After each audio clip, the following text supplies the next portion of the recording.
Welcome to the Trenches Talk podcast today, guys, and we have the masterful, the Reids. Thank you. Hello. We were debating the Reid brothers, That is true. but I like the Reids more. You like the Reid brothers more. Well, I don't know. I think marketing-wise, brothers is always a bit more like enthralling, and it's like, oh, they're siblings. Do you know what I mean? But I think the Reids probably sounds a bit slicker. But I've always thought for like the shorter stuff, the Reids is better, and then for films, the Reid brothers is kind of classic. But anyway, no, I'm Will. That's Ed. So the Reids is us as a directing duo. Mm-hmm. I had been making films on my own for a couple of years, really, before we joined forces. It had been something that, I always was into taking pictures, making films, making videos. And I think you started getting into filmmaking through editing more than actually practically filming stuff, didn't you? That was all right. Editing was how I got my in. Yeah. But whilst I was kind of learning the ropes there, I was still quite interested in what Will had been doing, just as the older brother, kind of looking up to him like, oh, that looks interesting. I like that. And then, I think that, we eventually found a job that fit the both of us. And from that point on, we've kind of just been working together. Yeah, it was, I think we had such a shared reference point from growing up so close, and we were both so interested in film.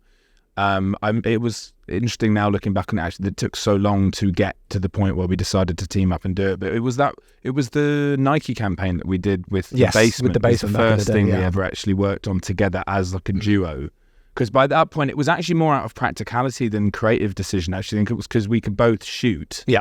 And both, use cameras and run sound and direct and stuff. So it was more just because, we had a small crew and it was out of resourcefulness that we teamed up and did that. And then that kind of gave us the taste for it. Yeah. And it was very slowly over the next few years, we did a few more tiny editorial projects together where I'd shoot the stills and you'd sort of direct the video. But during lockdown in COVID, we had nothing but time together at home to watch films, talk about films. We were writing stuff all the time, bouncing ideas off one another and riffing off one another. And I think we actually came out of that period with quite a clear decision that we were no longer wanting to work on our own, and that actually we thought we'd team up moving forward. And ever since then, it's been the Reids. It's weird looking back at work that we made before that time, where it's just directed by Will Reid or directed by Ed Reid and stuff. Now actually, it's kind of like So it was kind of a decision that we made. It was galvanized by lockdown. You say you're interested in film. What was it specifically that kind of made you think, oh, hang on, like I could maybe have a career in that? Do you want to take this? Yeah, I think it was always through a photography lens when I was younger. I just loved how films looked and how, the camera could be used to do so much of a storytelling job beyond just dialogue or narrative itself. You could use the camera to actually tell stories and make them come to life in a way that you couldn't really in a book or in an audio format. It's like, it's its own thing. And then I think we started making stuff. Yeah.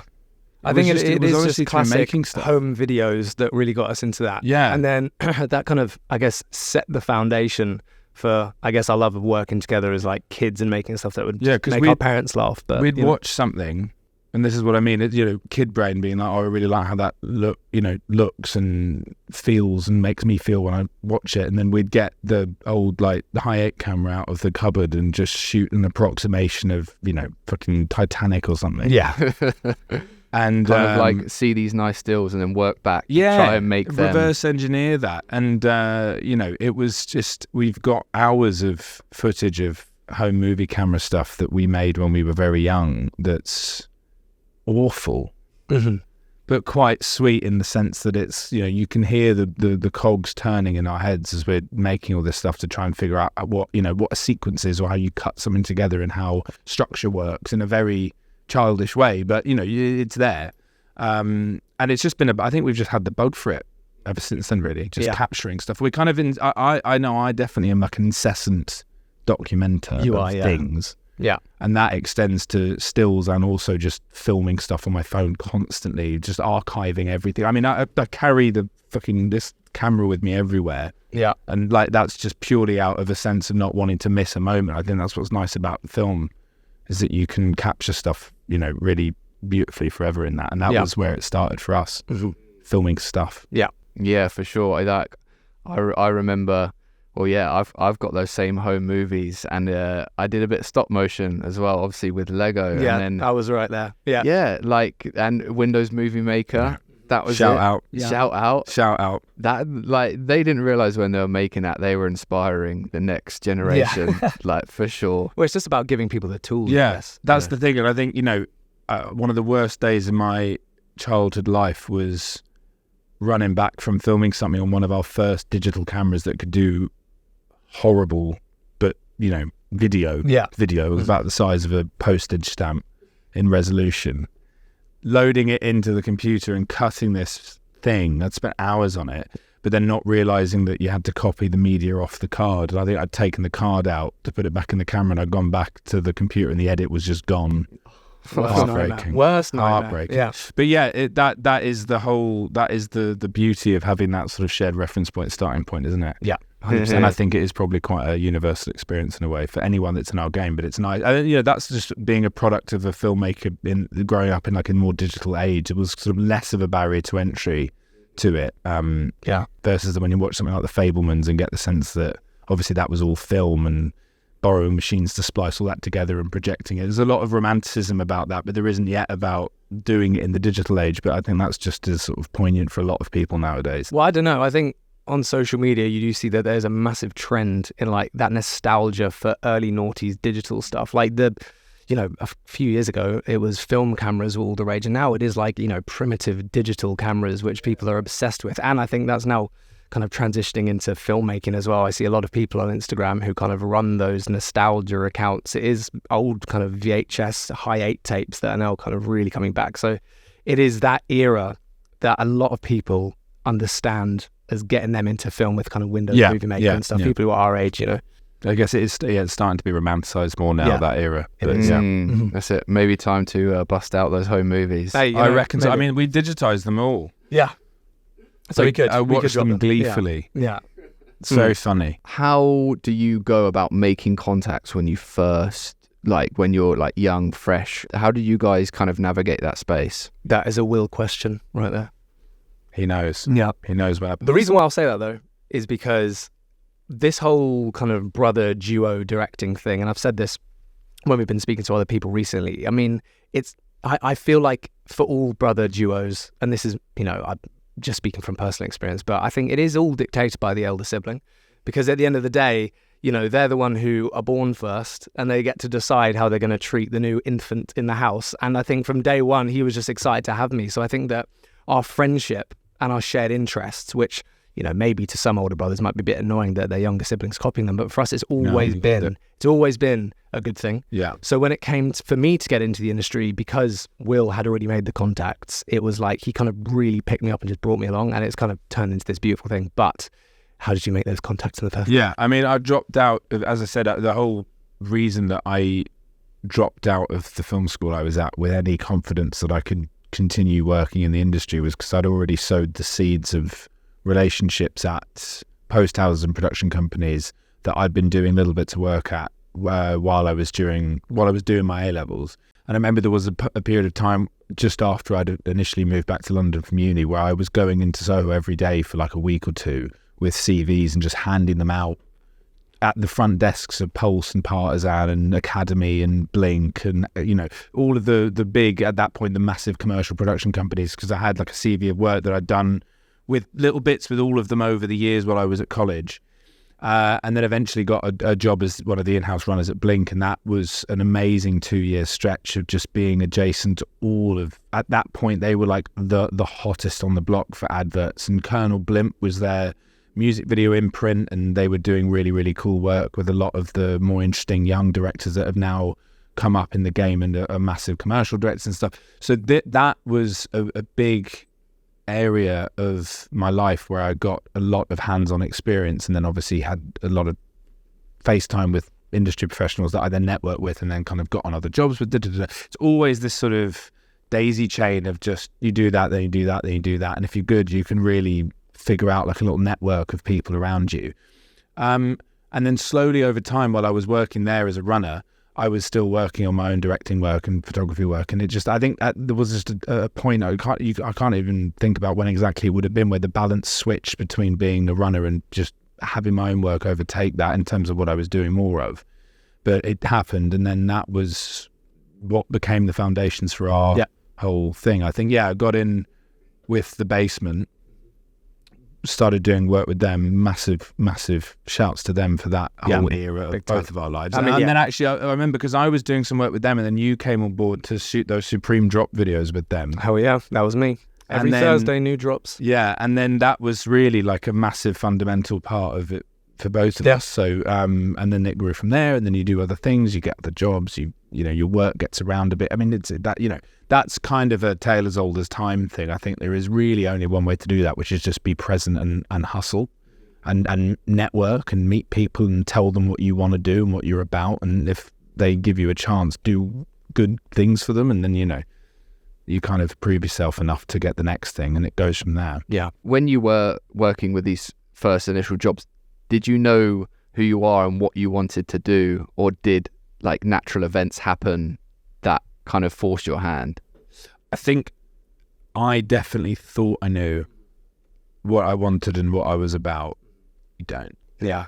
Or at least, or maybe you do, but it changes as it should, as your reference point evolves and your taste level increases and your knowledge of what you're doing increases. And I think the more you do something, the more you realize how little about it you know.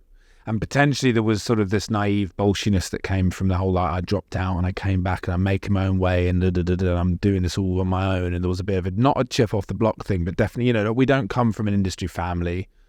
Dad's a doctor, mum's a librarian. We're the first people trying to figure this out in our entire extended family. So there was sort of this, you know, out on our own to figure it out mentality that I think gave a slight confidence that was very useful and very essential to having the balls to even try. But then also maybe at times did override slightly, and you get your hands burned in the fire, which is also very good because you learn from those mistakes and you kind of come back from them and be like, why did that happen? And then you realize, oh, okay, that's something I can work on and grow from. So I think I definitely thought I knew what we wanted to do, or I wanted to do. And then you coming into the picture changed it completely, because I think we both then realized around the same time that it's not short form or, you know, fashion and more photographic led stuff. It's always been sort of more narrative, long form work. And that led us into the doc stuff that we started doing at The Basement with the Nike campaign. And that's taken us from there, really. So it's sort of, you gotta make a few things, decide if you like them. If you do, that's fine, but think about how they can be better. And if you don't, then also that's an even better answer, because then you got to be like, why don't I like this? What isn't working about this? About how I'm making this, or what it's making me feel, and then take it from there. Yeah, I think for me, this is something and a quality that I've always admired in Will, and I kind of think it's because he's the one out of the two of us who kind of started forging the path. The kind of ego when you came back from uni, and just like the idea, like, I can fucking do this and I know what I want to do. I think that really kind of, you know, almost to a point of, you know, optimistic delusion, just forced you to just go for it. Straight up. Absolutely go for it. And I think that throughout the process in the last few years, I think that it's kind of been refining what that confidence and what that ego is and how best to utilize it. And I think that now that there's the two of us, my perspective is completely different. I could not do what Will has done and continues to do for us, where it's, you know, he's very much kind of the front-facing individual for the business, always doing the pre-production stuff, always kind of talking to the new clients and getting those relationships set up. And I think that's just because you've got that mentality and the experience of having done it for a long time and knowing kind of now, having refined it for a few years, how best to utilize that personality that you've created for yourself. And whereas for me, I think that it's more like I've got more of a perspective on Will, so I can kind of help, not coach, but just kind of we can strategize about, okay, how best to kind of push things in certain directions. You've got a wider view sometimes, because I've come in after it, so I can kind of see. Yeah, you know, I think so. So that's how it works, and I think that, you know, because Will is kind of sometimes the attack dog, where it's just like, just, you know, go and, you know, hunt, and you can find the things. And I think we can both align when you know, there's something in our hands, and I guess I bring a different perspective to it. You've almost got to be delusional at times to keep moving in this industry as a freelance director when you're growing into it, because so much of it is about picking yourself up after you get knocked down. So much of it is that. If you can do that every time and still have the confidence to write another treatment or try again, or even just go back into the edit after it's been decimated by clients or something, you'll probably be fine. You've got to have a tough skin here. So do you know what you want to do today? We have a clearer idea of why we want to do things now. Yeah. I think that there's more of an internal rationale and a mission statement and a sort of manifesto that we can follow in our work that gives it its direction and also allows us to, figure out how to hack the start of conceptualizing ideas, because we've got a sort of set of beliefs and pillars of how we want to approach projects that we didn't have a couple of years ago. We know a lot more about what interests us now. We know a lot more about what our reference points are now. We know a lot about the kind of work that moves us and influences the kind of work that we want to make now.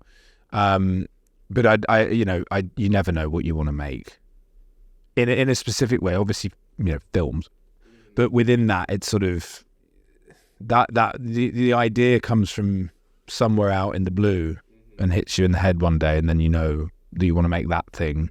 But until that happens, it's just how can you implement what works for you into any project that you might get as a brief. Or if we do sit down and try and figure out an idea, it normally comes from a place now rather than just literally staring at a wall and be like, what could be a good film? It's like, okay, well, these are the things that interest us as directors and as people. Mm-hmm. What in this list could come out and be something paired, what can we pair together out of this list that maybe hasn't been done in that way by us, or that we haven't seen done in a way that's been done interestingly, and then trying to blend the two things up until it spits an idea out the other end, I guess. I think the whole thing of kind of figuring out who we are as filmmakers and what we want to make, it is just a trustful process. I mean, the industry as a whole, anyone who's a creative, anyone who's a director, photographer, whatever, when you're in the process of finding your own voice, you've literally just kind of just let yourself go to it. And it's going to be years of doing jobs that you enjoy, doing jobs that you hate, and you'll figure out why you didn't enjoy certain jobs or what you loved about the ones that you really did enjoy. And it's kind of just like focusing in on that. And you've got to make sure you're giving it the time and paying attention to what you're doing. Because I think that, if you're kind of just like doing jobs for the sake of it and whatever, and not really paying it attention, you'll never really clarify what it is that you want to do and what's going to make you sing as a creative. So, looking back to what we were talking about earlier with when we were working at the basement and doing the jobs with Nike, which kind of led us from that point of having done some kind of like short form documentary content, it's kind of led us to consuming certain types of media that it's like, we kind of made something similar to that, or we were at least inspired by that thing. So let's kind of watch more of that. And one thing that we always talk about in the years since is that the most important thing for anyone as a creative is your reference point, and is what you consume, which is going to define who you are. And it's like what you want to consume and what you consume and don't like. And the same thing about the job. It's like, what are you ingesting that, didn't really like that, or that's great, that shot in that really inspired me. So I think that, you get to a point where you've kind of, where we are now, I guess, where we've got an idea of who we are, what we like. We're still learning. You are all the time. Yeah, you should never really be wanting to not. But we feel like where we're at now, in kind of a transition point in our career, where we're kind of trying to now establish ourselves as directors. We've done years of kind of like proving ourselves, and obviously there's still a lot of proving to be done. That never really stops. But we feel now it's like, right, this is what our reference bank looks like. This is what our inspirations are. This is what we can bring to jobs now, because the more you progress in the industry, the more that, you should be able to offer something unique as directors and artists. So I think that it's all a kind of a daisy chain of events. And if you pay close enough attention and you really figure out what you enjoyed about the process in the past few years and what you didn't like and what you liked watching and everything, you will figure out who you are and what you want to do. So I think that's kind of the answer that I'd give.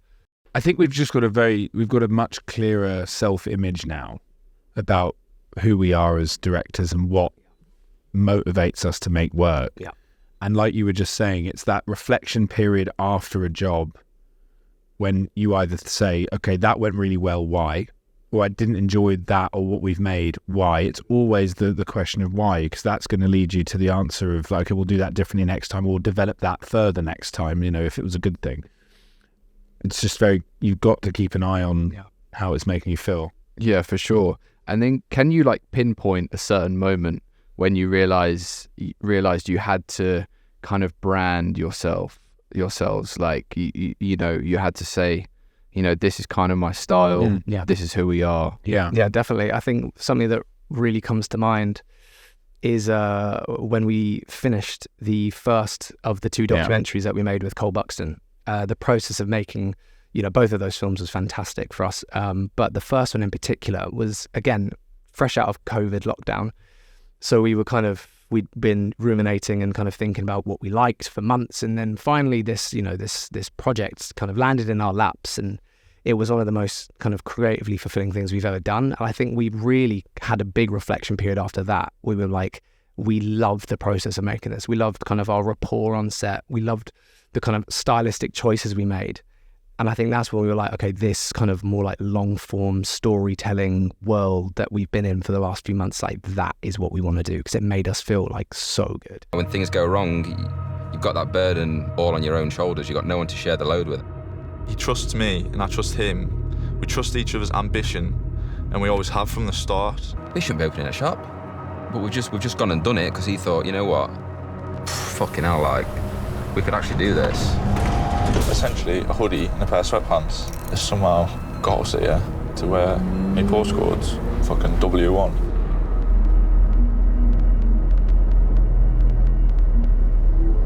Yeah, I think that felt like the Reids film, 100%, really, didn't it? yeah, that first definitely. Cole Buxton film. And as Ed said, we'd just been coiled like a spring all through 2020, watching films and discussing work and things that we'd done up to that point and that we wanted to do. And then that was just, you know, it felt like a big bit of serendipity that after all of this conceptualizing and researching, we were just able to then indulge in this single project that gave us the chance to execute all of these things that we've been discussing and talking about wanting to do in one go. And then you could take we were able to take a proper step back afterwards and be like, damn, that's really more of that, I think. Sick. And like so I watched Still Here. Fucking fantastic. Thank you. It's fucking great. Thank you. It's gripping, but like I didn't think it would grip me, because like, you know, you hear about these sorts of things, and like I know Cole Buxton, the brand, but I didn't think I'd be so engaged in the film. Like, what was the secret ingredient in that film for you, in your guys' eyes? I maintain, for me, it's Johnny and Cole. They are the ultimate protagonists in that film. They're so charismatic. Their world's amazing. It's so layered with characters and set pieces and really interesting backdrops, and you know, they are so magnetic on screen. You don't get that with a lot of people in their positions doing what they do as like brand owners. You know, they're very three-dimensional characters, and I think it was their willingness to let us do that and capture them in the way that we did, and also show everything that we did in that film, because, you know, it's not a happy time for them. A lot of there was no like cutting out or hiding from that. It was all about the nuts and bolts of how shit it can be to try and run a small business and grow it into something bigger, and that for me still is what made those films work. It was them. Yeah, I agree. And you know, I think the same thing for me. What makes that film so, you know, enrapturing to watch is that it is, I guess on the surface you could look at it as a brand documentary, but really it's just a story about these 2 young men trying to make their fucking business work. And they're just like at their wits' end, trying so hard and just like dealing with all these punches that are coming their way. And it's a very human story. Very, you know, the clothes, in a sense, you could argue, they're almost like a backdrop. The brand is almost a backdrop to what these guys are doing. You know, it's just about, you know, triumphing and trying hard and, you know, ultimately succeeding because of their, you know, fucking hard graft and tenacity. Yeah. You know, it was... They made it happen for themselves. They made it happen. And I think that's also why it's so inspiring at the end, is that they got in the shit and they dug themselves out of it again. Yeah. You know. And you know where they are now. I mean, you know, they're absolutely fine. Yeah, the brand's doing so well now. You know, it looks like they're killing it. Yeah, when you know, when we look back, it is fascinating to have been there at the time we were, when, you know, it was make or break for them. You know, it did get down to the wire, and I'm glad that that's communicated in the film. Yeah. You found it engaging. You know? Oh yeah, definitely. And like I loved the film, and like I feel like there are so many documentaries these days, and like some of them are a little bit wishy-washy, but this was fucking nitty-gritty. Yeah. Like, it really was. How did that opportunity come up to shoot the Cole Buxton documentaries? Well, I think it was kind of just serendipity in a way. I think I had loosely met Johnny Wilson, who's one of the co-founders of the brand, a few years before. Right. Yeah, before he reached out. But the way he explained it was just, he didn't really know our work. He didn't really know us, but he just had a gut feeling that maybe these two guys might be able to bring something interesting to what they wanted to do initially, which was just going to be a film about the store opening in Soho. That was ultimately I think it was almost like this was the other important thing, is that we'd sort of met them at a time where they were really going in something very exciting with the shop opening, and then the second film was kind of a dip down. So this first opportunity we had with them was going into them opening the flagship store in Soho, which is a massive win for the brand. The age they were, they'd only been running for a couple of years and they were opening a shop, massive deal. And I think that Johnny was initially just sort of wanting almost like a recap video of like the opening or the few days leading up to the store opening and stuff. And we met them, and it was just immediately hit by like how interesting they were as people and how interesting the brand story was and the world of the brand, that we were like, well, look, why not do something a little bit different than that and actually shadow this for a couple of weeks and delve into the history of where you guys have come from a bit more and contextualize the shop in the story of where the brand's been until now, and explore the world and how the brand works a bit more to flavor it up and make the audience a bit more aware of like why this is such a big deal for you guys. And they were just they were just super up for it. I think. They were super down. And I think that, one thing that, you really get a sense from them is that they do a lot of things by just instinct. It all just really feels like a lot of their best decisions, that they've made, especially around the time that we were working with them, was just on their gut instinct. Pure gut instinct. Obviously there's a lot of things that I imagine they're dealing with now where it's just like, more kind of business-minded decisions. But I think that every kind of major leap forward that we saw with the brand was just like, that's a sick idea, let's just fucking do it. Yeah, and they just believed in themselves. I think we learned a lot from them in that regard. Oh my God, actually. yeah. Like, we learned so much from them, from shadowing them. And also just from their like gracefulness in letting us in so much. Yeah. I think that was, across both films, that was the only reason it worked as well as it did, was because they were just very open book. And especially after the CB52, the first one went so well, Still Here shouldn't have worked as well as it did because of how gnarly it got for them, but because we had the relationship after the first film and we'd kind of been nurturing it throughout the interim and into the second film being made. They just led us into everything, and that's how you get a film like that made, really. It's just from presence. And that's great, because sometimes when you work with brands, they're like, oh, I just want like a highlight of the store opening and whatever. Like, and so did you guys kind of not sit them down, but you're like, look, we could do something really special here? I think it was very mutual. I think it kind of develops again them kind of going off gut instinct and just kind of having faith in a good idea. When we started filming the first film, and we kind of were seeing what we were capturing, and we were sharing with them what we'd been shooting, I think that it just naturally evolved into a longer piece, because they very much were interested in just rolling on stuff and just telling the story in the best way, and that ended up just being something that was maybe going to originally be like 10-15 minutes, something that was about 35 minutes, and like a proper little documentary about what they do. So I think it just naturally evolved, and that was a beautiful part of that process. For the second film, Still Here, what was your approach in the lead up to that film? Did you kind of lay out a dogma, and were you following certain rules, and were you pushing things more than others? Kind of, explain your approach to that film.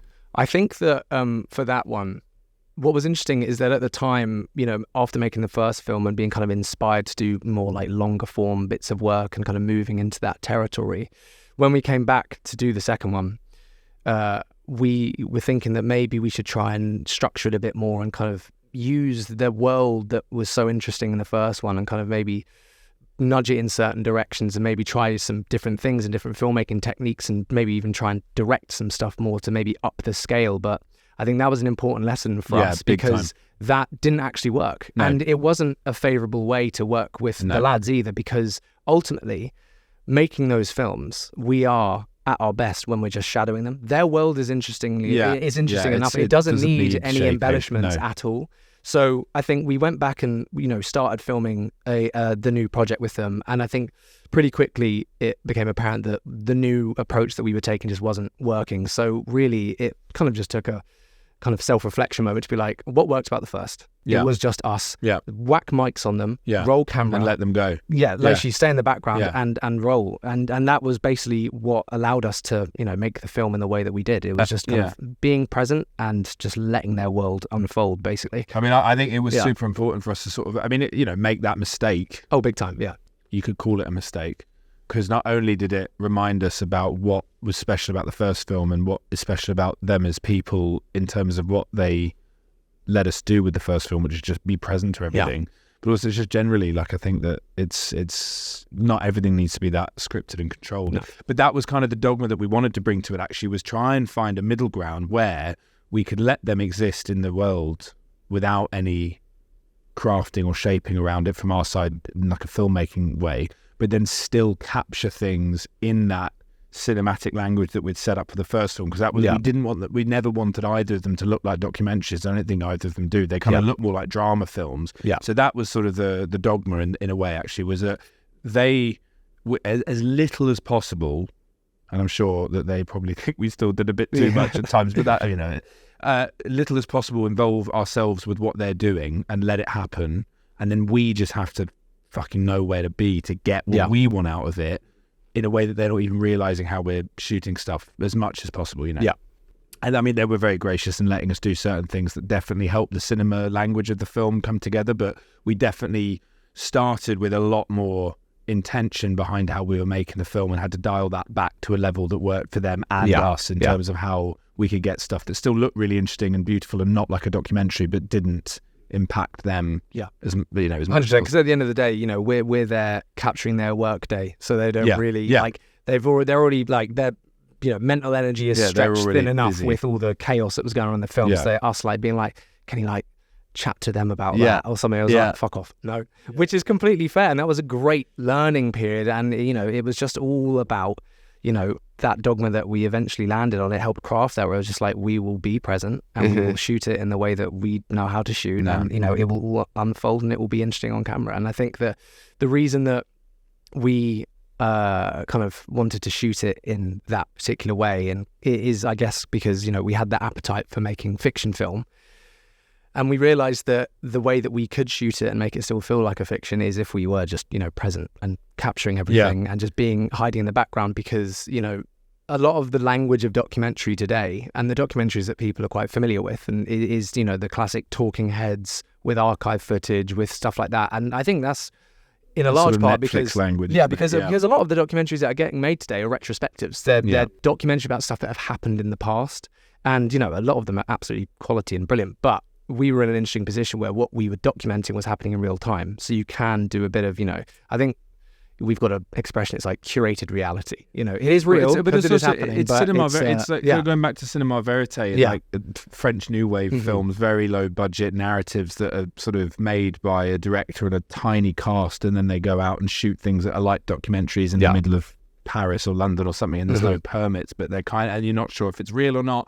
So it was borrowing from that canon of cinema history, and then applying it to, as Ed said, something that was happening now that we were adjacent to, that we could capture in a really curated and beautiful way. And I'm very glad. I mean, it's brilliant that they didn't indulge any of the stuff that we wanted to do initially, because it would have changed the entire feel and approach to the film. And the fact that they were so staunchly like, nah, fuck off, that's not going to work. Well, yes, okay, we'll do that. So that shaped the entire language of the film for us, and it also made us better filmmakers. And we had to problem solve. And we're taking, with some of the other fiction projects that we're working on in the background at the minute, we're taking a lot of the lessons we learned on that film to those, where they might be lower budget films, but the type and style of filmmaking that we taught ourselves essentially while we were making the Cole Buxton films. It's like, that's how we're going to approach this. It's a very unique way. I mean, that was a very, going back to the whole, earlier in the conversation, Toby, about film school and stuff, those two films were like our film school 100%. in the most pure way, actually.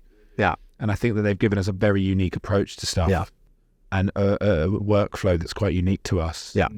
And, Johnny and Cole were the most gracious clients in the world, really, because they were very supportive of the production.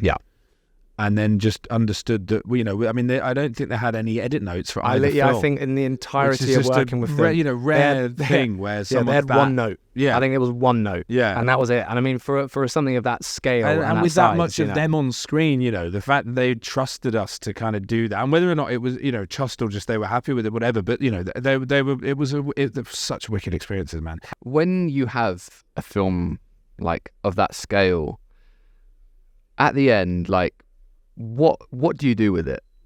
Like, you see it's a finished complete file, obviously you send it to them, but like, what do you as like filmmakers do with that after?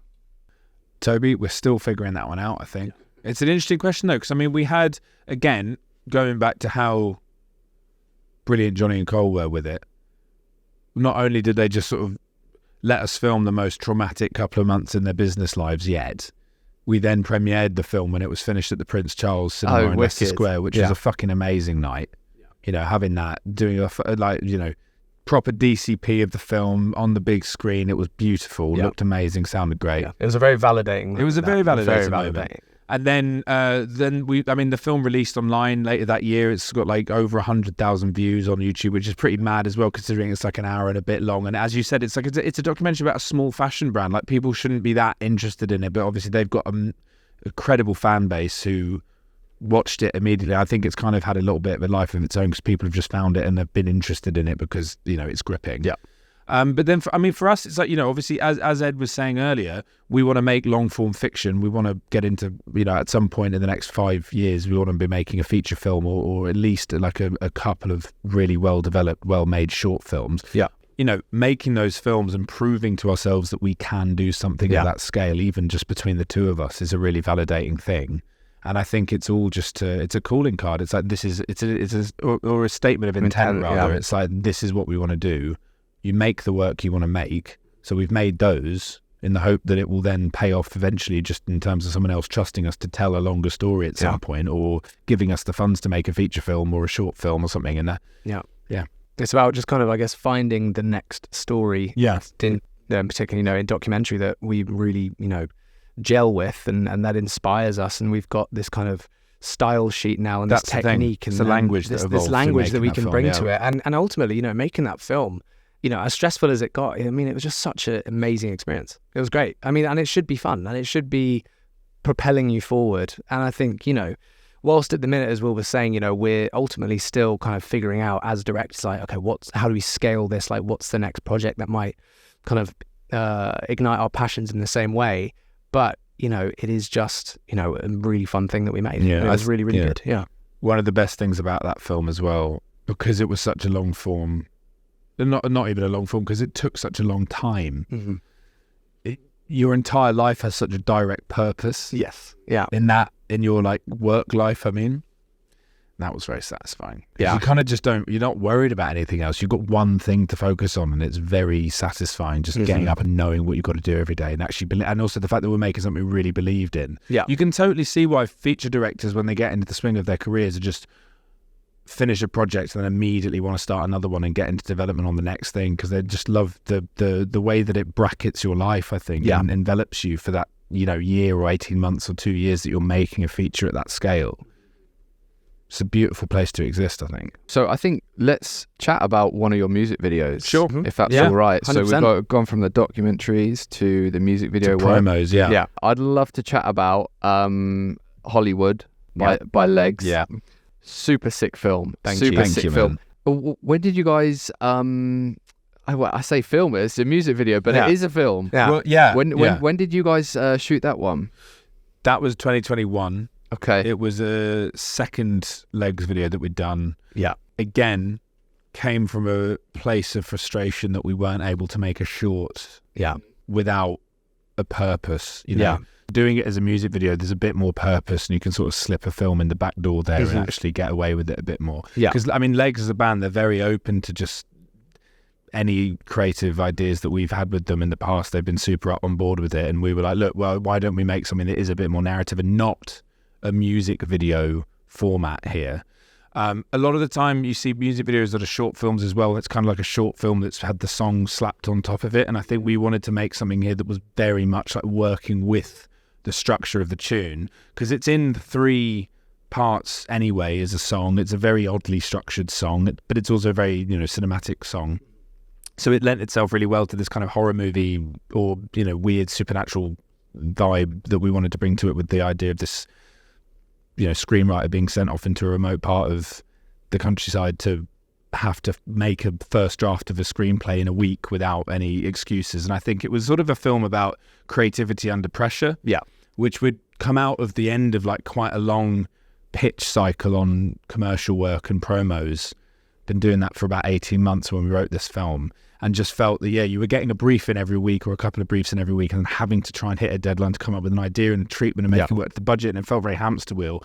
So the idea for Hollywood came out of like visualizing that in a slightly twisted way of like, okay, you're literally locked in a house for a week and you have to come up with something good, or else, your future's at stake. They were super up for it, and then it was just a super nice chance for us to go into that, our mood board folder and our reference bank folder and pull out Bergman films that we'd been sitting on for ages that we wanted to try techniques from, and Hitchcock films that we wanted to try and work within the atmosphere of. And it was a good chance to get a bit nerdy with the references, and just kind of make something that was a bit different for us at the time, because we hadn't had a chance to do something at that scale of genre really before. So it scratched that itch for sure. And it was also just an amazing experience making that film, because we were able to go into the countryside for like nearly a full week. It was just me, Ed, the band, and then we had day players coming in to play the cast of extras that are in the film. And our fantastic lead, and our mate Jake, who was playing the lead role. But it was just, we just existed in the world of Hollywood for 5 days. I mean, it's kind of like how we said we were enjoying making Still Here and CB52 so much, just because that was our entire world for a bit longer. But Hollywood was like that for just a week straight in the countryside, like in forests and by lakes. And it's important that you find those projects that you can lose yourself in. Because I think that's where the best work will be made, for sure. And you see that on screen in Hollywood. I think it was just a complete time of like vision and focus from our side, and everyone was on the same page, and it was just a lot of fun making. First time we ever had a shot list that was like 7 days long. Much. No, I mean, it was crazy ambitious for the amount of time we had even then, because you had such a long a week to film it in. Were you kind of developing it along the way? Did you kind of lose yourself in that world, in that process? Ed always likes to say this David Lynch quote about it's nice to have the time to go dreamy. Mm-hmm. And I think we definitely had the time to go dreamy on that. I don't know if you want to talk about that, but it's like, we were just able to figure out, we had more time to sit with ideas and like actually see how they play on screen. Because the worst thing is when you get to set and you've got your treatment in the shot list and you have half an hour to execute the setup and it starts and it isn't very good. Or it's one of those ones where it just takes a few takes to get into it. And then when you can do that, but then break through the barrier of it getting to the point you wanted it into something even better than you thought it could be, you rarely get that time. And we had that on Hollywood. And I think that was something very valuable to us as well. It was just more time to experiment. We had a very clear idea of what we wanted from everything we did. shot. I think that was the important But it still thing. evolved. We prepped a lot for the film. We storyboarded a lot. We kind of workshopped the ideas. Obviously we went to the location that we ended up filming, for a recce, and spent time with the actors ahead of time. So, we were well prepared for that film. And we did have time in moments to go dreamy, but there was obviously a lot to get through. So, you're kind of always battling the clock. So no, you are. But I mean, it's more just in the scenes where, again, a lot of this stuff didn't even make the cut, but it was moments that we were doing with like the lead actor in the black studio that we built on site. Bits that we wrote turned out good. But bits that we got when the camera had been rolling for 10 minutes and we'd just been workshopping mania for 10 minutes were better than we thought we'd get. So that's what's in the cut. It's like that's the difference between having a really strict day and a day that's maybe got double the amount of time you'd normally have per setup, because you're there's no AD telling you to move on and you're just free to exist in that for as long as you want, How did you make that budget stretch to a week? Because usually music video budgets are not great. Like how did you manage that? Was it because you had such a small team, or was it just like we were like, look, we're just fully committed to this? Well, I think that film it scratched the itch of making a short in more ways than one. Obviously, we got to explore kind of more of a fictional narrative, but I think that also had the kind of good element of calling in favors and resourcefulness, and being resourceful. The land that we shot on. Careful. What?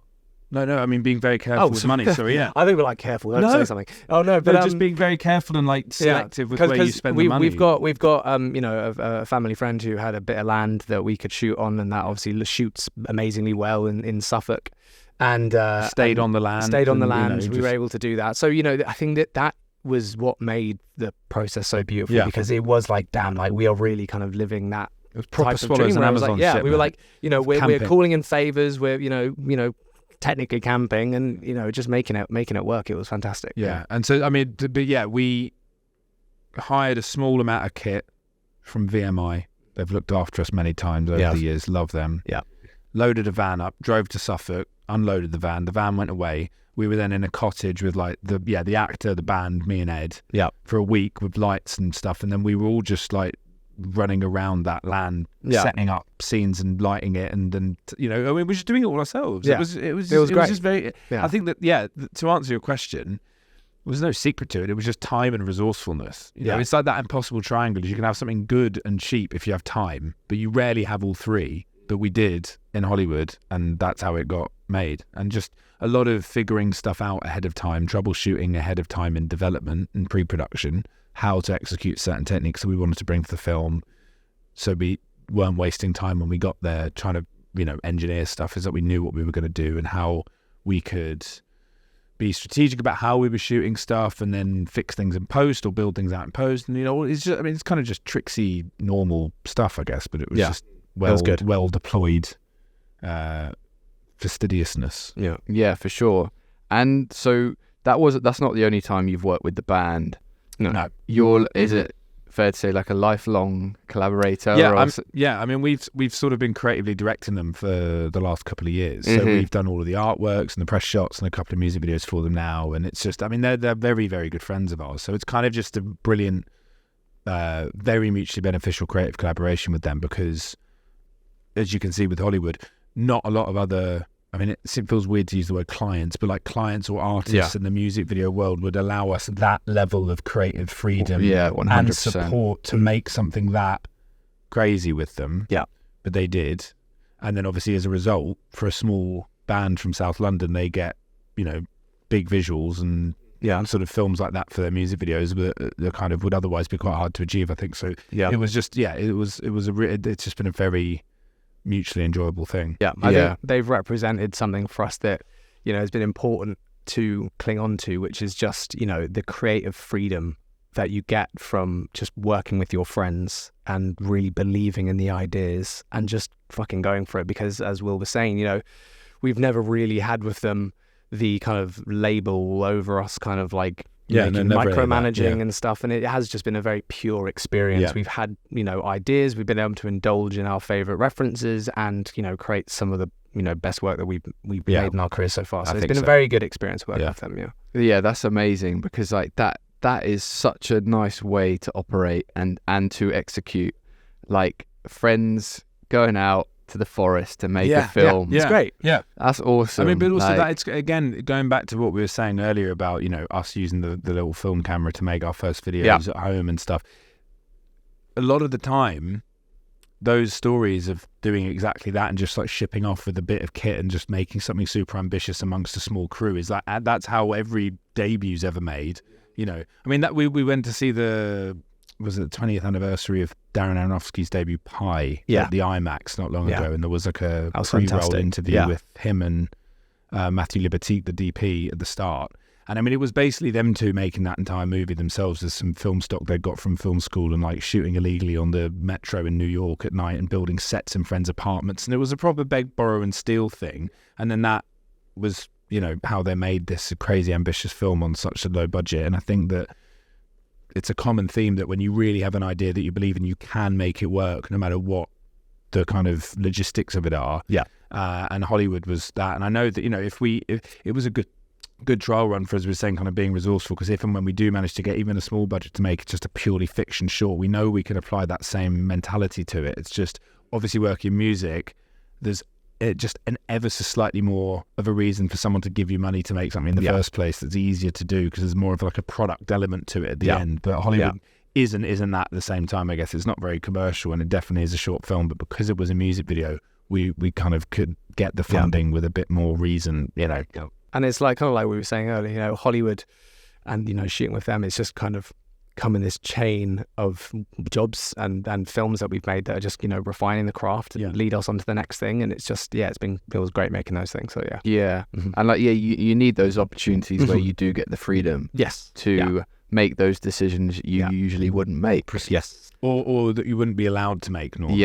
And I think that both Hollywood and then the Newer Legs video that we've just released are you know, they're like very true reflections of the core of what it is that Ed and I want to make and bring to film.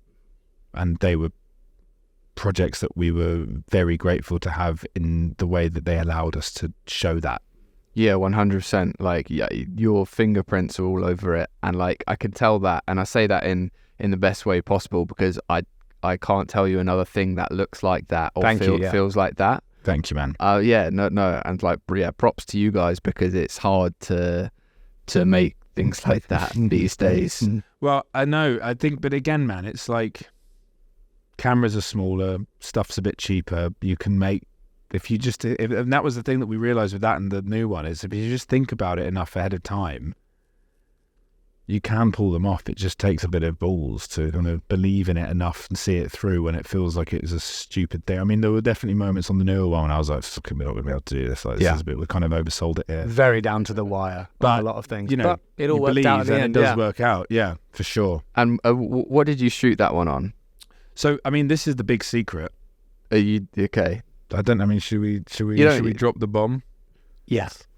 It's all A7S3, man. Yeah, it's all just small Sonys. All DSLR. Yeah. There's no. I mean, we did a screening of it not long ago, and the host was like, "Yeah, so what was that? Was that shot on 16mm or whatever?" I was like, "Nah, man, it's just gnarly as fuck on the A7S." I mean, that camera, we just wouldn't have been able, dogging in the A7S. 100%, bro, 100%. would not have been able to make either Cole Buxton film without that camera. Yeah, like that's a game changer. Yeah. They're all everything. I mean, most of what we've done that we've been able to do the most of us on has been shot on those A7S cameras, because we're not working with massive budgets.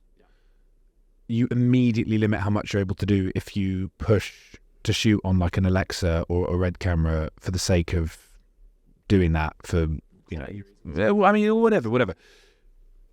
You shoot on the smaller camera, suddenly you can shoot 3 times as much in a day. We can operate them. You can chuck them in the maddest spots. They're tiny. They're super powerful. There's so much data in that image. You can push it, pull it, do whatever with it. I mean, you know, fucking Still Here was screened at the cinema, and that's great. Looked and it holds up amazingly well. The print of that looked gorgeous. The grade on that looks amazing. You know, it doesn't matter really what it was shot on. So Hollywood and Sandwiches, the Newer Legs video, they're all just A7S because of necessity, but because we wouldn't have been able to have the flexibility and the efficiency of shooting on any other camera system, really. Yeah, and I think you can. Sorry. I was going to say, you know, one thing that we've, I guess, kind of begin to champion within ourselves is just being resourceful with low budgets. Yeah. And it's about how you use your tools. You know, just because you can shoot on the bigger camera doesn't always mean it's going to make the work better. No. Or, you know, it's like, if you've got a vision and if you, you know, got the right, you know, resources and taste level, then you can make it work for, you know, with smaller infrastructure, for sure. I think we said this the other day when we were talking about what we were trying to figure out what to shoot a new project on. Yeah. And again, it was like, oh, maybe this time we should, you know, try and shoot on a bigger camera or something. And then for whatever reason didn't work out. But you can't outshoot a bad idea. You can't out camera a bad idea. But if you've got a good idea, you can shoot it on fucking anything and it's still going to be interesting at the very least. You know, it might not be the most beautiful thing, but it will be interesting. And then obviously I think that you can achieve both beauty and functionality even on a smaller camera these days if you use them right, because they're very powerful. They're not, you know, they're not shit anymore. They're very good now. Is that the same about like working with wider crew? Like you don't really work with a DOP, do you? No. It's just you two that it's mainly us, shoot it as well. Yeah. Is that an active decision, or is that something that you've just stuck with? I think it started off as a restraint because of money. Yeah. And the fact that we could shoot. So that was always what we ended up settling on, because otherwise we couldn't do 2 setups if we had another crew member on. I think kind of based on what Will was saying, it's like the limitations that we've had kind of up until recently with the work we've been making has, I guess, established what that fingerprint is and what our style is. And as Will was kind of alluding to, there's, we've got a job coming up, in a few weeks, and we wanted to maybe get a DOP on that and shoot on a bigger camera. But, the way it's kind of come down to it, we're like, well, I think that ultimately we've made work that has just been shot by ourselves that is true to us. So why not just carry that forward, and keep that philosophy going? Not indefinitely. And again, this is not, I mean, not even for a fucking second. Like, I've got so many DPs that we absolutely look up to and admire. And it honestly isn't really from any other position now, other than the kind of the look and feel of our work has evolved because we've shot it in a very specific way ourselves.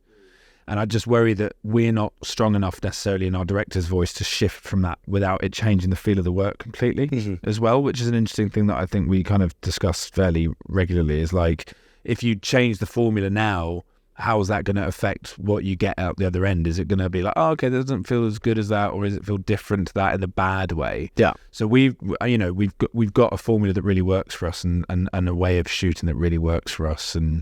But if you were to ask us, do you want to work with a DOP? It's like, of course. Yeah, of course we do. Yeah. Of course will be those projects. Sure. But as I was saying, up until now, it's just been the limitation has forged that identity. And at the moment, it's like, well, I think until the right project comes along, we'll just keep doing what we're doing. Yeah. No, I think it's really interesting just to hear how you guys kind of operate and because things are set in stone like in the industry, and it's nice to hear something that's a little bit different, a little bit refreshing. Sure. And obviously it works. Yeah. That's the thing. Yeah. I'd like to think so. Yeah. No, I mean, I think, it's another good point you make there, Toby, actually, because sometimes I find the sort of structure of a set and a crew can be quite slow. Oh, yeah.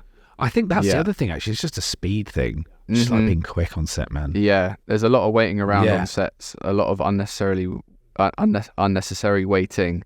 And like no one knows half the time what it's for. Yeah. You're just waiting for the sake of it. And you're and I think we cut a lot of that out by working with tiny crews and doing a lot of it ourselves. Yeah, 100%. And like I can see how that really is effective. Like, sometimes I look around and, say I'm shot listing with a director or producer, and we have a big crew, like loads of extras, and they're like, oh, how long will it take to do this? And I give them a good estimate, and they're like, why is it so long? I was like, well, have you not been on a big set before? Yeah. Like, it will take ages for the whole 20 extras to get from here to over here. Yeah.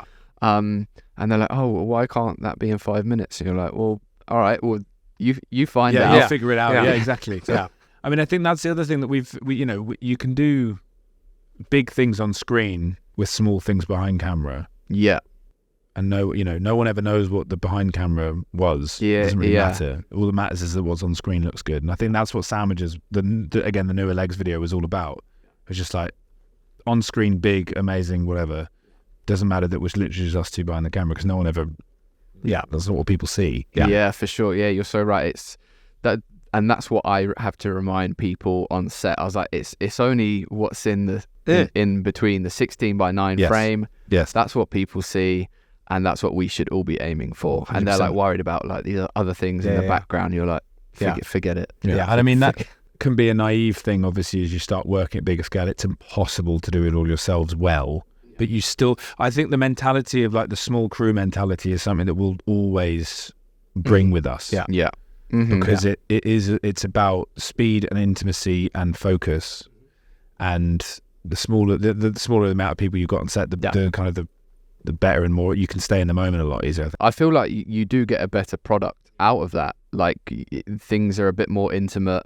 People can be themselves, try different things. But it's so different when you have 20 people behind the monitor, all staring at you. It gets pretty intense. Yeah. I guess it's about being able to adapt, because there, as we were saying, and as you've said, there are jobs where that amount of crew and the amount of client, that is just what comes with the nature of the job you're working on. But I think having done it in the way that we've done it, we'll know what our feel and our look and our kind of ethos is. So when we can take that to a bigger set when there are lots of people, but because we've done so much of it ourselves, we can kind of know what we'll want from each department and what we'll want to execute on the day in as efficient a manner as is possible. So I think that's kind of it. Let's move on to the Mura Masa videos, which are your latest music videos. They are, indeed, yeah. Both of them fucking amazing. Thank you very much. Really are. Like, I'm shocked that you guys managed to shoot yourself, because it looks fucking great as well. Like, not only is like the idea, the direction, everything on screen, but like, the lighting. These ones felt very gritty, very raw. I think is there anyone that you would like to specifically chat about?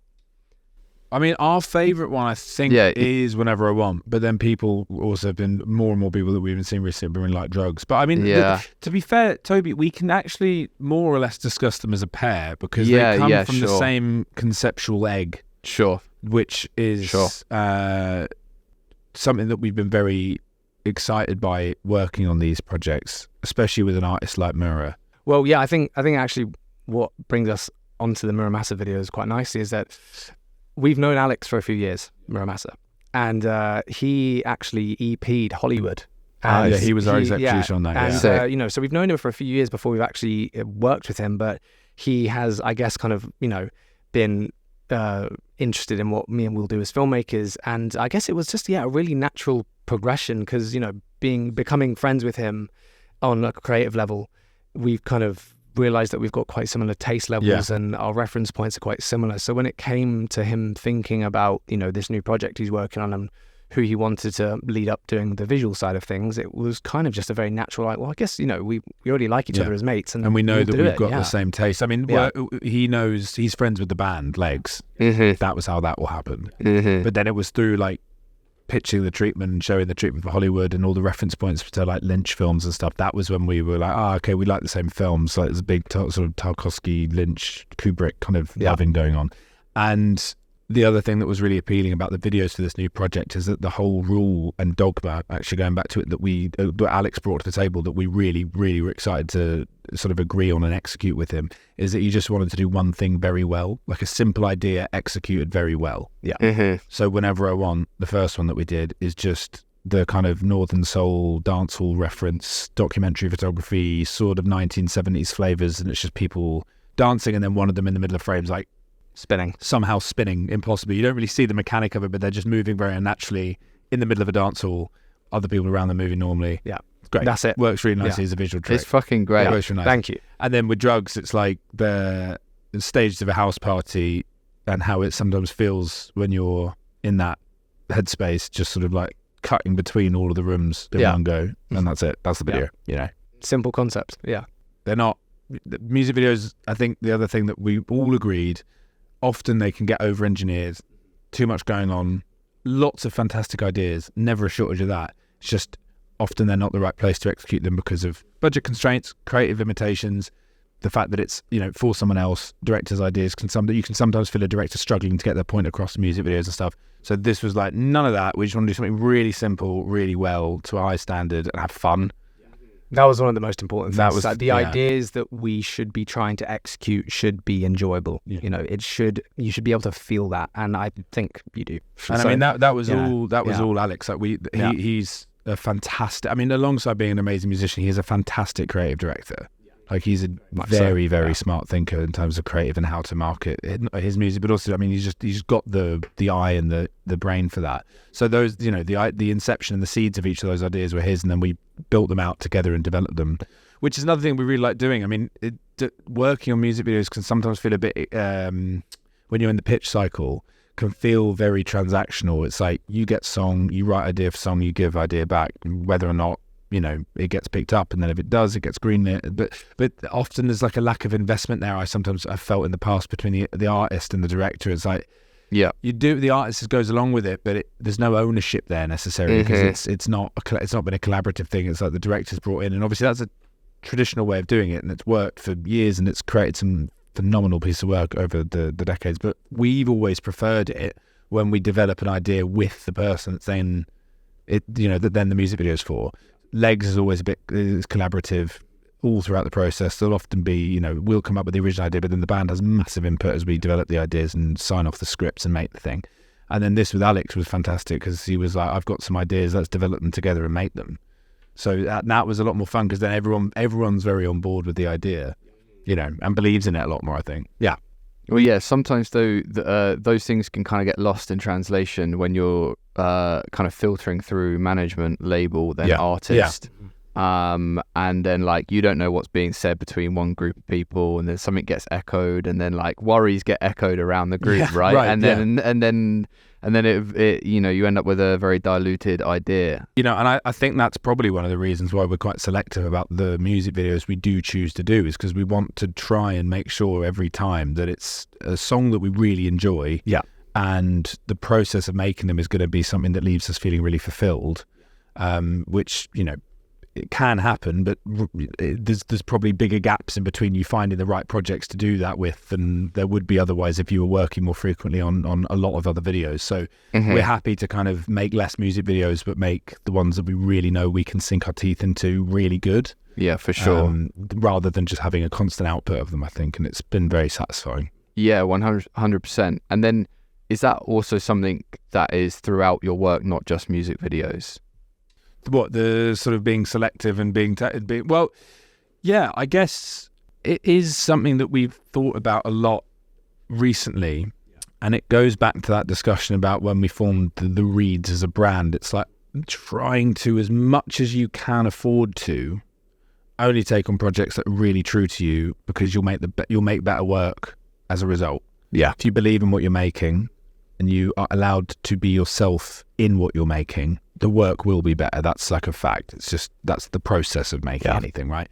The second that the job demands you to sort of bend your taste or style into something to fit the brief, the sincerity stretches immediately. And I think that that's very palpable to both yourselves and also the audience you're making the work for. So we've made a lot of work over the last couple of years that was the process of us figuring that out, that we don't really like and that isn't very good and that definitely isn't very us. But it was only through having done that we realised what does work for us. Yeah. And so those are the things that we look out for now, and those are the things that we say yes to. Otherwise, it's kind of not going to work. What Will's been saying kind of reminds me of something that we learned when we were making the Cole Buxton film. And Johnny said that, a lot of the garments that they were receiving from their factories abroad were not perfect. They technically could have sold them, because why not shift the units? They're there, just because they're a few centimeters out of whack and, not quite perfect, they could technically just still sell them. But that would have hurt the brand,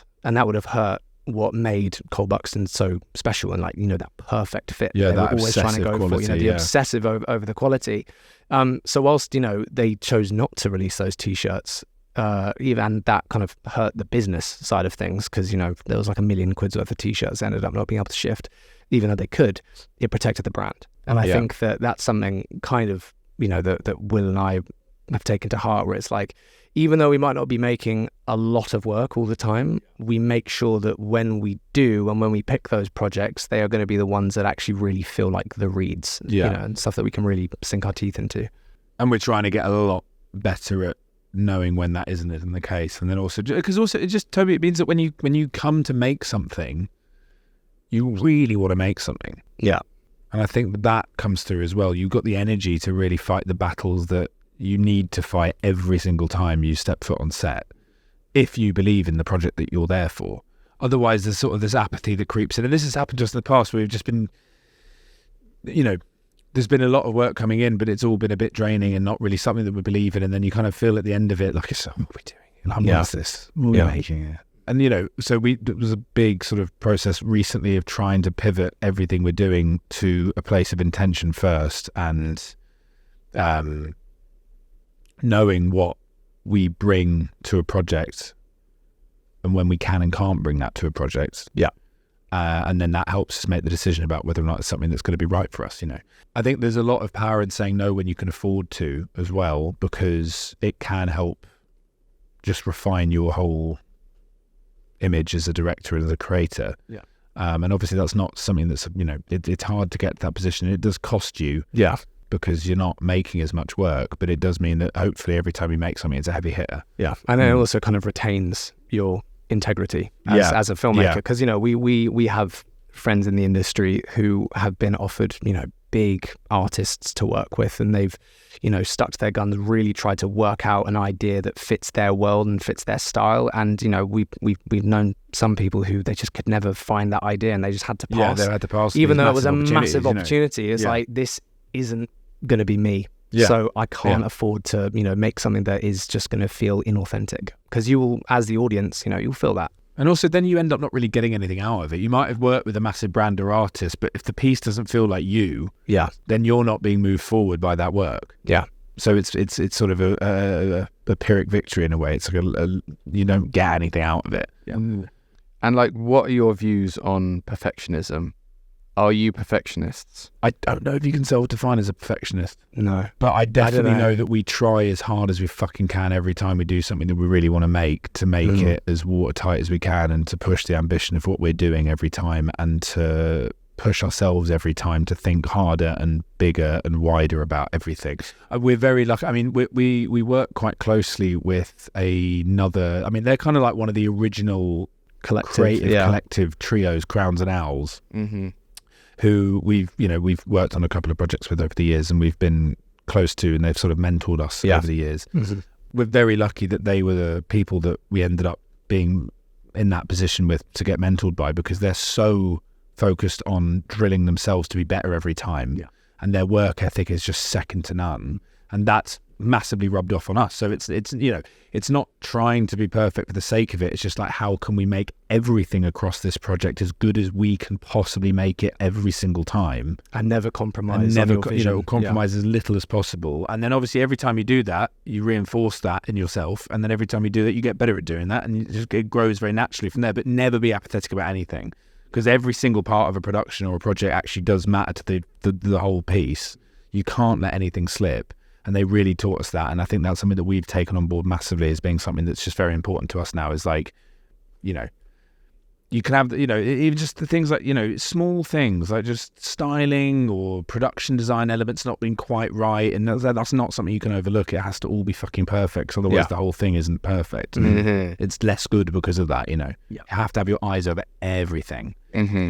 And I mean, they're actually another reason why we, I think, have had the confidence to sort of remain such self-sustaining directors, because they started off being self-shooting and self-producing, and seeing how that benefited their work in the first years of their career as a collective, to where they are now, where they work with bigger crews, and they work with DPs, they work on massive things, but they started with that mentality of they have to do everything themselves. They have to know how to do everything on the set themselves. They can't ask anyone to do one thing. They could also go and do it if they had, an extra pair of arms. That's another massive mentality shift that we had, and that we've taken on board as something that we hold really true to ourselves, is that we know that we can do everything on the set if we needed to make the project work. And we have eyes over everything, and we focus on everything to try and make it as good as it can be every time. Yeah, sure. And kind of like holding that integrity, does that ever hinder you? Probably. It probably will continue to, and it probably has in the past. I think ultimately the way it might hinder us is obviously, the more selective you are, the less you work, which I think can obviously have, implications on just your kind of output and how visible you are, and financially and stuff. But I don't know, I think that we just, as Will was saying, having seen it done to such a high level by Crowns, and the successes that they're now reaping because of that, I think that is why we're just trying to hold our nerve and trust the process, and just, if we believe that the work is good, people will notice that, and that will carry us forward. It's a long game. Yeah, it's a long game. No short. There really aren't any shortcuts. You have to be very good, or else you will not continue to work in this industry. There's far too many people trying to do it. You have to stay very good. It is like being a cook at the top of their game. It's like being a chef at the top of the game. Second you stop caring about elements in your kitchen, you'll lose the Michelin star you've got, or you won't get the Michelin star. People will stop coming to the restaurant. It's exactly, you can apply that same method of thinking to filmmaking. You have to just really remain very fucking focused, or else you'll start making bad work. You can, and then it all falls apart. I think it's great. I think it's like something that people are afraid to do, me being one of them, because it's scary when people and life gets in the way and you need to pay for this, pay for that, and then they throw you a big artist and you're like, oh, I need that for my portfolio. It's so difficult to hold your integrity at that moment and be like, okay, is this right for us? Like, that is so incredibly hard to do. So like, there's massive respect for that. I think it would be remiss to say that we've been good at that for any amount of time. I mean, this is something we're still figuring out now, but what we've been trying to practice more recently is that process. And every time we've made the harder decision in the moment, which is to kind of pass on something or not compromise on something, although there is that sting, and for all those reasons that you said, it can hurt, it does always feel like a win long term, versus when we've been aware that we're doing something that doesn't feel quite right in that gut instinct, and then you get into the middle of the project and it's a bit of a shit show, and like, fuck, I knew we shouldn't have we shouldn't have taken this on. This isn't working, this isn't right, we're going to get nothing out of the end of this really, but it's just going to be a lot of stress to make it in the first place. And I think an important distinction as well is that a lot of the time this mentality is applied to kind of our front-facing, the Reids creative work. Obviously there is a lot of work that we do behind the scenes that's more commercial and kind of, I guess, what you... Can we say white label? Yeah, white label thing. White label. Yeah. That we do, and that's obviously kind of what helps balance this decision-making process. But it's really... And again, this advice, if you can call it that, won't necessarily be applicable to all creatives out there. We are not trying to kind of demean anyone who is kind of like wanting to be in the pitch cycle and get those treatments in and work on that, because as Will said, there is so much good work that comes out of that. But what has worked for us, and what, being mentored by people like Crowns and Owls, we've seen this methodology work for them, and we are just trying to do our best to make it work for us too, essentially. Can only really speak to like the experience we've had in terms of how we've run our own decision-making process.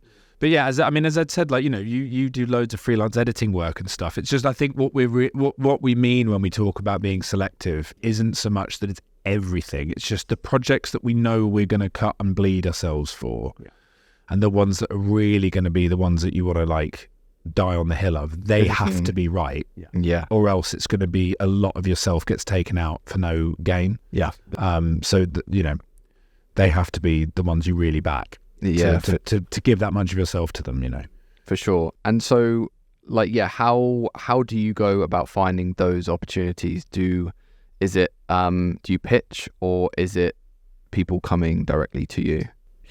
I think most of the time with those big game projects that mean the most, they come about very naturally. Okay. Obviously, that's not to say that there isn't outliers that are just like amazing emails you get randomly of a day when something comes in like, fuck me, that's cool. It's great, definitely. And then, but a lot of the time, it like what we were saying about Legs, like what we were saying about Alex, like what we said about Cole Buxton, all of these projects that we've discussed are ones that have just happened as a result of being around things that have been blossoming, and then we've become involved in them in a really organic way that we care about. That's probably another reason why they work, actually, is because you're kind of already emotionally invested in something before you start working on it, so it feels like you're working on a thing you really care about nurturing. This is a different way of kind of cracking into the industry, and I think that's what this channel is all about. It's featuring people, the hustlers, the hustle behind it, and it's nice to hear like a different side to it, and about how you approaching it and viewing it in a kind of a different light to other people. Well, I mean, again, we can only really speak for what's worked for us, because we do tend to kind of keep ourselves to ourselves a lot. We're not really about in the industry too much by choice, because I think we just make our best stuff when we're kind of left to it. Which again is probably something that will have been a hindrance in the past, just because you don't go out to that thing and you don't meet that one commissioner that might have had a cool project or but these are the sort of fleeting things. I think by incubating ourselves in our own world and keeping that quite pure as much as we can anyway, that's been really good for like retaining our sense of identity, and the type of work that we want to make has felt a lot more robust because of that, because we're just really sticking to our guns all the time. And that's something that we can definitely that's something that I'd implore to anyone. It's just like, when you know what you like to make and when you know what makes you feel the most satisfied when making it, just do more of that. and try not to get too distracted, because we've definitely gone down those roads. I mean, sometimes you need to figure that out for yourselves, because you can be told these things as much as you want, but until you feel what it feels like to do that, it's hard to actually learn the lesson properly. But now that we've sort of been through this time and we've figured out a lot of stuff, we've been in the wilderness a couple of times and come back with different answers each time. This one, now it feels like we're in a bit more of a flow state, I think, where we know what we want and we have a bit more intention with the moves that we're making. And we have, as we were saying earlier, like these core beliefs about what it is in work that we look out for, that we know is going to be a successful project for us. And we just follow them every time, man. So what he said, basically. Yeah. Awesome. Well, yeah, I think we'll maybe start to round it up with the next couple of questions. Sure. This is already going to be a nightmare of an edit for you. Yeah, sorry. In my eyes, I now want to do more fewer but of a better quality, and so there you go.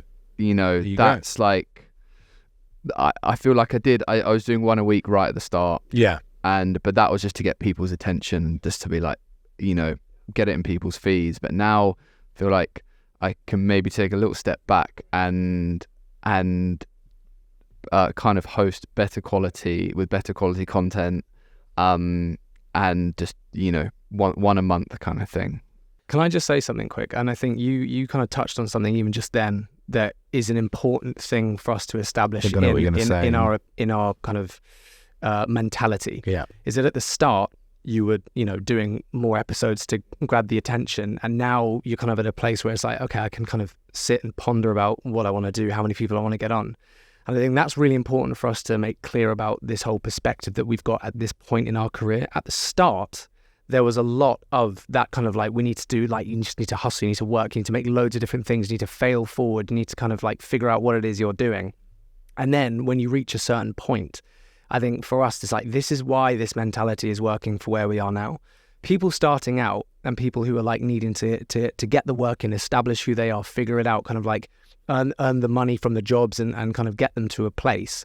That is part of the process, and an important one at that, because that's what really teaches you. But when you reach a point where, we are thankfully now, you can start hopefully kind of taking on this mentality about, is less actually more, is being a bit more selective going to take me further than doing, as much as I maybe have been in the past. Obviously not saying that you were failing forward with the podcast. It's been great since day one, but within that is just like this mindset and this mentality, I think is hopefully it will find people at the right time where they're like, maybe I am at that point in my career when I could slow down and be a bit more selective. But people who are starting out, sure, if what we're saying is like relevant to you, then that's fantastic. But don't for a second, stop. If you've got the drive and you just want to go out and do it. Because we did it. And also I think that the other thing that dovetails on from that a little bit is like, sometimes like no one's really refreshing their Instagram like, oh my god, they haven't posted in a while. Yeah, no one's waiting for you to put something out as much as you are waiting for you to put something out. And I think that that's the other thing, is that like there's sort of this pressure to as you were saying earlier, like be visible and constantly be putting stuff out. But it would be worse. I always think it's worse if you're putting stuff out and like 3 things are mid and 1 thing's all right, and then there's a really good one and then it's mid. Just only put out only try and make and put out the good ones as much as you can, because then that's just going to be a overall a better average for you. Yeah, for sure. And it's like what we've been saying, this is what has worked for you. Yeah. Kind of, this is what has worked for me. But at the same time, those rules are not set in stone. Mm-hmm. They're fluid, they're interchangeable. Absolutely, You have to go with the flow of things. If you feel like you can commit more to a certain thing, then you push that, or you swap your energy and put it into different ways. And so even though we're saying all of this, take it with a pinch of salt. Of course. It'll work differently for different people. You've got to know what works for you. And like this might not work for you in a year's time. You know exactly. what I mean? Exactly. Yeah. And also, it's never being afraid to do that. Yeah. Never being afraid to like change your position or your way of thinking about stuff. Yeah. Be dogmatic as long as it serves you, but then change the dogma. Mm-hmm. Otherwise, you'll just never evolve. I think that it's you always know you're at a point of evolution and probably normally moving forward when you realise that a way of working or way of making is no longer serving you. Mm-hmm. It's because, you're obviously thinking about things in a better or different way. Yeah. It's always follow the instinct. Yeah. Trust your gut. And if you're fighting a methodology, it's because it's not serving you anymore. Change it up. Don't be afraid. That's a great thing. Mm-hmm. You know. On a final note, what does the next 5 years look for the Reids? Have you thought that far? Yeah, we try.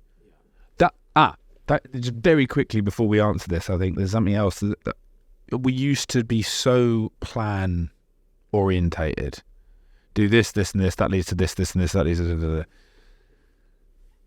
that. Always left us disappointed. It always fails you because the plan changes.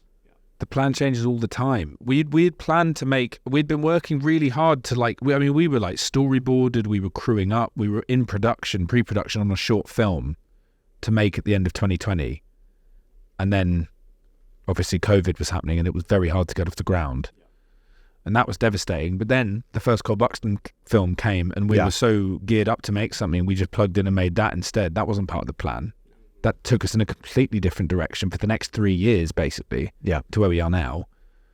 So the second that we stopped actually trying to follow any sort of predestined route that we'd come up with, and just remained in tune with what was going on around us, that was when we really started feeling a lot more happy. Because, obviously we have a goal at the end of the day, which is, as we said earlier, be self-sufficient, make work that you're happy with, have afforded yourself a lifestyle that's reflective of the work you've put in over the years in the creative arts, and then also just kind of be open to whatever might come your way, I think is really important, and not be too plan orientated, because it will never really play out the way you think it does, and then you'll always be disappointed by that, I think. But in the next 5 years, as we've been banging this drum all day, but I think we'd love to have made a couple of shorts and maybe be in the position of making a fiction feature film, or have made that by that point. I think, just kind of dovetailing on what you said, I think next 5 years, whilst we remain adaptable and we remain as flexible as we can be, because as we all know, the industry continually changes day by day. But I think that at our heart and in our core, we want to be fiction filmmakers. So we are going to, make that happen. And that's the important thing, whilst you should be adaptable, if you have that image of where you want to be, you'll make it happen, and you will get there for sure. And again, that's that's why we're trying to seed that into everything we're making now, pretty much. So all the Legs films are little fiction pieces. Cole Buxton piece, any documentary that we might make from now on, it's going to have that flavour of sort of fiction filmmaking in it. Just constantly chipping away at that until you get to the point where you can do that properly. And in the next year, we definitely want to make a good short. Sick. Well, I think that's our time. So, Will, Ed, thanks very much. Thanks for coming through. Thank you, and then for everyone else, go check them out on Instagram, on Vimeo, on their website. And I'll link all the films and music videos that we spoke about in the description. But yeah, check them out so you get a further understanding of what we've all just spoken about. But yeah, gentlemen, it's been a pleasure. Thank you very much. Mate. Thank you for coming in. Thank you for sharing your thought process and everything else in between. But yeah, I really appreciate that. Cheers, man.